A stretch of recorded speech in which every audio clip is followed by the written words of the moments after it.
படுகிறார்கள். நான் முதல்வன் என்கிற மகத்தான திட்டம். இந்த நான் முதல்வன் திட்டம் என்ன?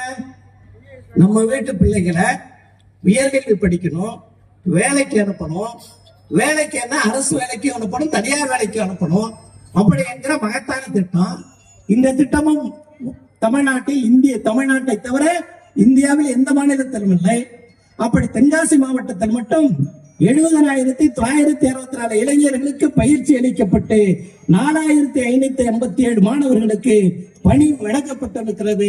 அன்பிற்குரிய பெரியோர்களே, இந்த திட்டத்தின் வாயிலாக தாய்மார்களே, தயவு செய்து ஒரே ஒரு செய்தி. உங்க ஊருக்கு பக்கத்தில் இருக்கிற செங்கோட்டையை சேர்ந்த இன்பா என்கிற சகோதரி,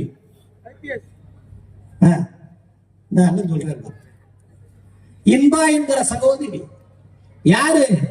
கண்டக்டர், பஸ் கண்டக்டரோட பொண்ணு. அந்த பஸ் கண்டக்டரோட பொண்ணு இன்பா. அவங்க அம்மா பீடி சுத்துறவங்க.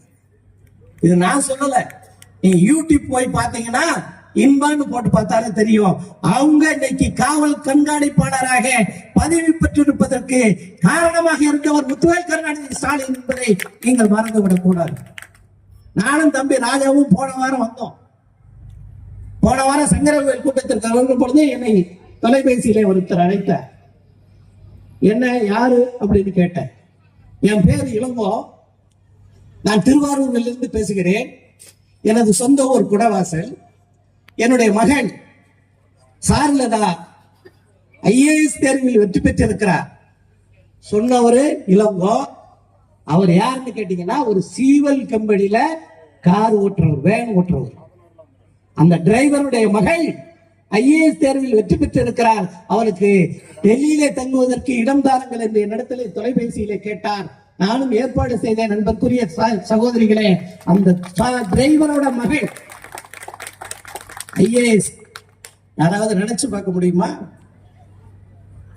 அந்த IAS என்கிற மிகப்பெரிய பொறுப்பை வழங்கி இருக்கிற உத்தம தலைவன் தான் முத்துவேல் கருணாநிதி ஸ்டாலின் என்பதை நீங்கள் மறந்துவிடக் கூடாது. தமிழ்நாட்டில் மட்டும் 59 பேர் தேர்விலை வெற்றி பெற்றார்கள். குடிமை பணி தேர்வு. அந்த IAS, IPS, IFS, IRS என்கிற தேர்வில் 59 பேர் வெற்றி பெற்றார்கள். 52 பேர் தலைவர் முத்துவேல் கருணாநிதி ஸ்டாலின் அவர்களுடைய நான் முதல்வன் திட்டத்திலே படித்து பயின்று உதவி பெற்று இந்த தினம் IAS, IPS ஆக வர இருக்கிறவர்கள் என்கிற மகிழ்ச்சியான செய்தியை நான் இங்கே உங்களிடத்திலே சொல்ல கடமைப்பட்டிருக்கிறேன். மக்களை தேடி